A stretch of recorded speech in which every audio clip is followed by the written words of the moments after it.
Hello, Bill Molyneux here with Bill's Wargame World, and we're going to do another exciting scenario of my new game, Horns of the Buffalo, Scenario 2, which is none other than Isandhlwana. Okay, so we're going to be setting up Isandhlwana. Here's our map, and I hope you'll enjoy this video. Right now I did a shot here of what the map looks like. And of course, here we have Isandhlwana, the British camp. This is that little knoll and our dry riverbed. The road to Rorke's Drift, and Rorke's Drift is out there. Alright, let's pause the camera. We'll set up the game. We'll play through a few turns and see how the Battle of Isandhlwana plays. Hello and welcome back. Well, I have our British set up. We have two 7-pound artillery pieces here. We have each company is set up representing one counter is sort of 50 men for this scale, this game. All my scales and order of battles, they're somewhat abstract, but it seems to work quite well as you go from game to game. Alright, now there are quite a few optional rules for Isandhlwana scenario. One is, when it's your game, you want to add a Gatling gun or a few wagons for defense, you can do that. We will be using the running out of ammunition rule, and we will use the volley fire optional rule. And the ammunition rule will be interesting. Anytime a unit rolls at 10 on the D10, we're going to flip that unit over to represent men have peeled away to get ammunition.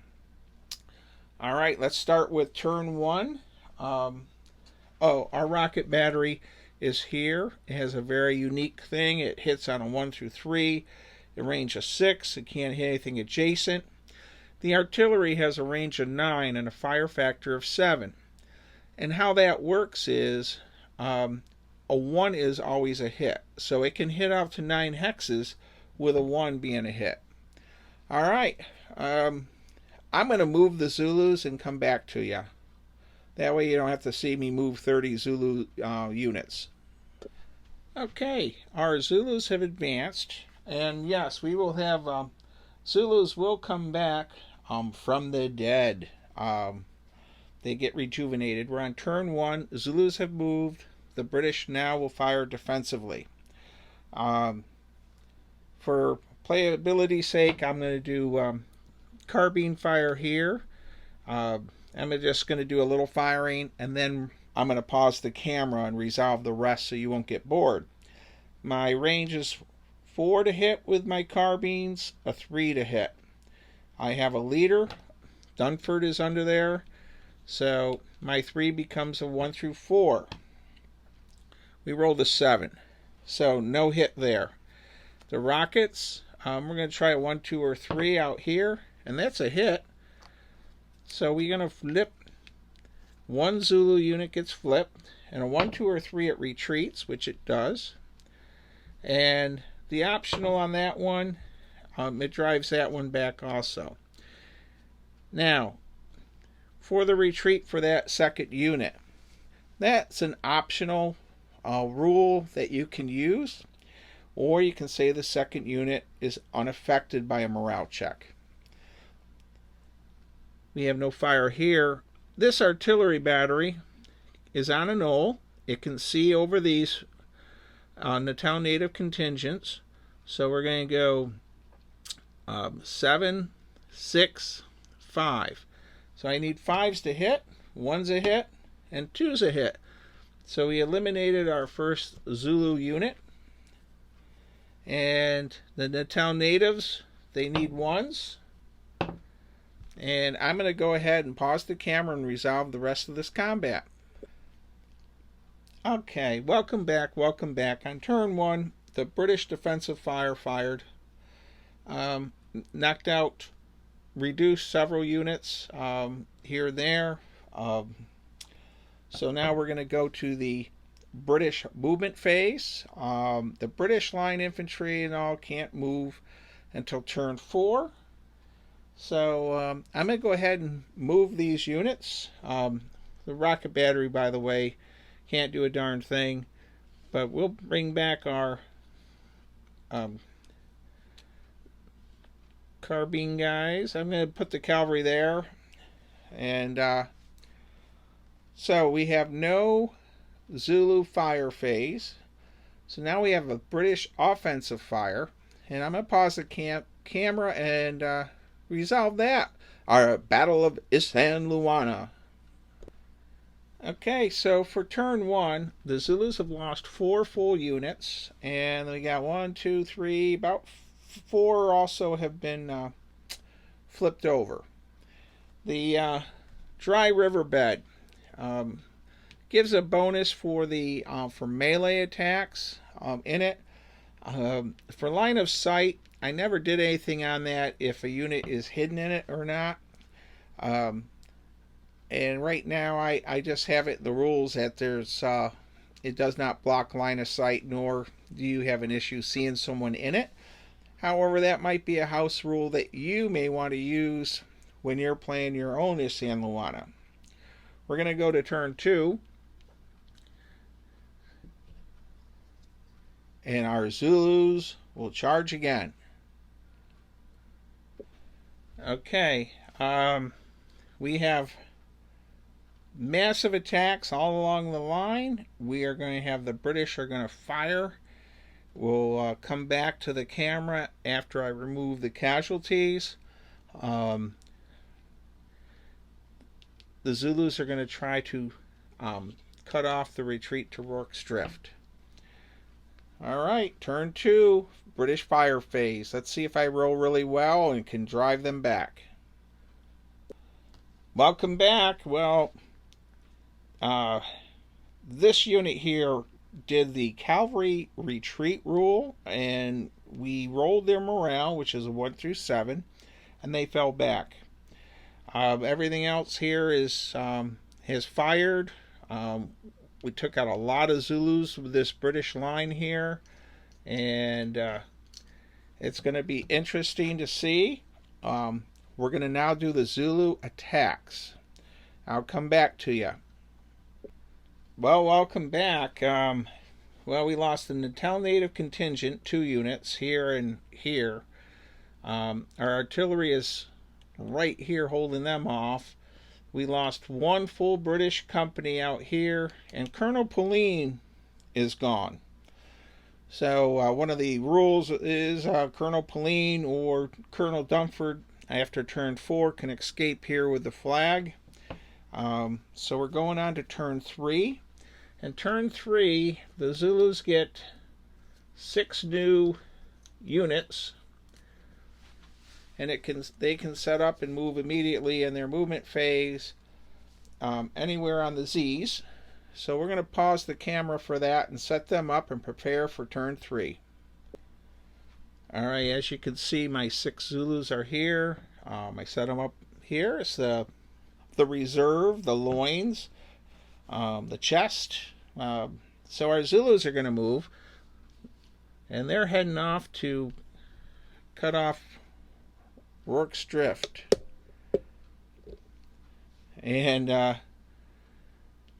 they're fine. They're going to hit there and there, and we'll pause the camera so you won't get bored. Alright, so our Zulus have moved, and this cavalry unit can retreat. This one can't retreat and fall back because it'd still be next to a Zulu unit. So the retreat rule here, Colonel Dumford will give the order to fall back, 1 through 8. We rolled a 10. Colonel Dumford and this cavalry unit did not get the order to fall back. They're staying. So I'm going to go ahead and resolve British fire. Welcome back. Well, like with any game, sometimes the dice are with you and sometimes they're not. This turn 3, I rolled horrible. I mean, I needed 6s to hit, and even this artillery here needed a 1 through 7, and I rolled a 10 and a 9. The British line is going to have issues. Just incredible bad die rolling on my part. I need to burn that die. Have you ever had a day where you just rolled horribly?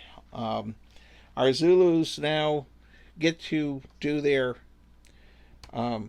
attacks, and so for instance, I got a 7 of 7, I got a leader, so they're 1 through 8s. That's 1 hit, and then another one, and our leader, Colonel Dumford, is still alive. So he bugs out, but so that whole flank is falling. We have multiple attacks here. All these attacks get resolved before the retreat roll. So that unit's gone, and they advance there.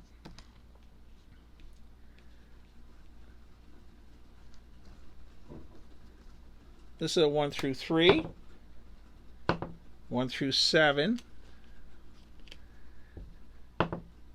He failed his morale, so he falls back to there. They did not advance. We got a 3 and a 1. We're going to go after the infantry. The 3 is a... There we go. A hit and a hit. They're gone. We got 3 7s. And we have 3 hits. So 1, 2, 3. And a retreat on a 1, 2, or 3. And they fall back. And last but not least, a 3 and a 7. Which a miss. And I'm sure... So that's where we're at. And I ran that combat long just for you to get a feel for the game. We're playing 10 turns.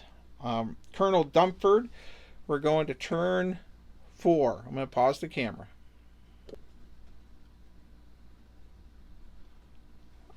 Alright, Colonel Dumford, it's turn 4.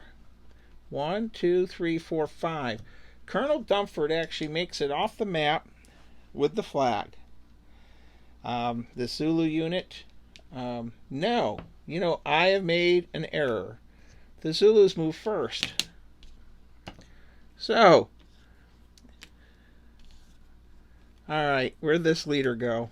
The Zulus move first. So he's cutting off the road to Rorke's Drift. Alright, Colonel Dumford just is not having a good day. We'll put him over there when it's, he doesn't get to move. My gosh, I wrote the rules on this. He gets overrun and he gets killed. A leader in the open cannot survive when a horde of Zulus flow over him. So, Dumford's gone. The Zulus are coming in. And now turn 4, we could have an ammunition issue. Any unit that's rolls a 10 is out of ammo. And the Zulus are backing up. And this artillery is doing a fantastic job. For the Zulus to win, they have to kill all of these units. And we got 6 turns left to do it in. I'm going to pause the camera and resolve this combat. Hopefully the British fire will be much better than the last time.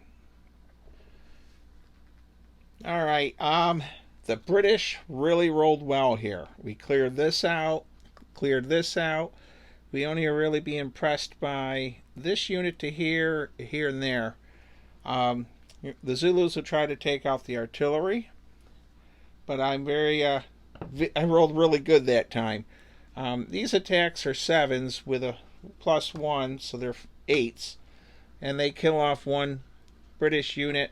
And I'm going to have him roll his morale, and he fails, so he's fallen back. And our Zulus are advancing. These are going to go after the artillery, and they are 1 through 6s because of the hill, 1 through 5s because of the hill. And we did take out one gun. And with one gun knocked out, the morale of the other gunners, they fall back. The Zulus take the knoll, and we have 2 7s. That's a miss and a miss. All right, so that's where we're at. We're at British movement phase. Well, welcome back. The British have moved. The Zulus get the stab here. 2 7s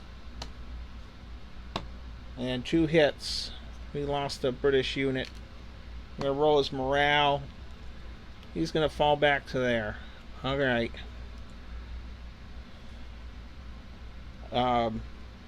British offensive fire. I'll come back to the camera. We'll pause it here so you won't get bored. Welcome back to the Battle of Isandlwana, Horns of the Buffalo. Now, we have 6 more Zulus that showed up. They come in from turn 3 through 6. We're on turn 5. Our British, we have a Zulu back here, which is sort of frustrating. They've cut off the escape to Rourke's Drift, and it's the Zulus' movement phase, and they're now the British are going to fire, but anytime they roll a 10 now, the unit gets flipped over. To represent men are leaving the ranks to go wait for ammunition. I'm just letting the camera run a little bit here. I hope no one's getting too bored. You know, that's right now I've been lucky. No cat attacks and no dog attacks. So, can the British defeat all of these British units? Can the Zulus defeat them all? We got 4 more turns or so to go. Alright, I'm going to resolve these Martini Henry firings. And our 1 Armstrong cannon fell back. Welcome back, everyone. Welcome back. Our British did disrupt and flipped several Zulu units, but it's not going to be enough, I don't think. We'll see what happens here. Our Zulus are now going to counterattack. They need a 1 through 8, and they did it. So 1 through 7. We are at the last stand. 1 through 8 is a miss. He's a 1 through 7. Alright. Attacking artillery. Miss. Attacking the artillery. Alright. So this Zulu got him. His morale's a 1. The Natal natives have just evaporated. Now these 2 units here are holding out gallantly. Do the 7 first. That's a miss. The 1 2 3 is a miss. 1 2 3 is a miss. And we have 1 hit here. Alright. Well, our British have held out. Let's pause our camera. Alright, we're in the British movement phase. And you really can't move anybody. They are just up against the rocks. You know, we're going into turn 7 here soon, but the Zulus get the stab first in this sequence. So this scores a hit and kills them off. This failed to hit. And 1 through 7, this unit is gone. And it's going to look bleak here. a 1 through 4, and a 1 through 7. Oh my goodness, both of these Zulu units failed to hurt him. 1, 2, or 3, he failed. A 1 through 7. Alright, so finally this one unit held out gallantly, finally was taken out. 1, 2, or 3 failed. 7 failed. That's a hit. And the last unit is a 1, 2, or 3. And okay, well, this is what our camp is looking like. The British get to fire back, and that's a hit. And a 1, 2, or 3 for a retreat roll. He does fall back. And this unit up here, and he scores a hit. And he falls back. Wow.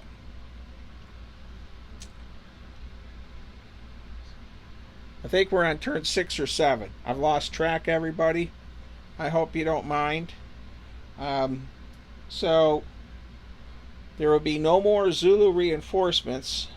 I believe it's only turns 3 through 6. The Zulus move first, and this is where we're at. And I've got British infantry that's going to fire away. 1, 2, or 3. And that's a miss. And a 1 through 5. So the Zulus counterattack. This unit is gone. And 1 through 7.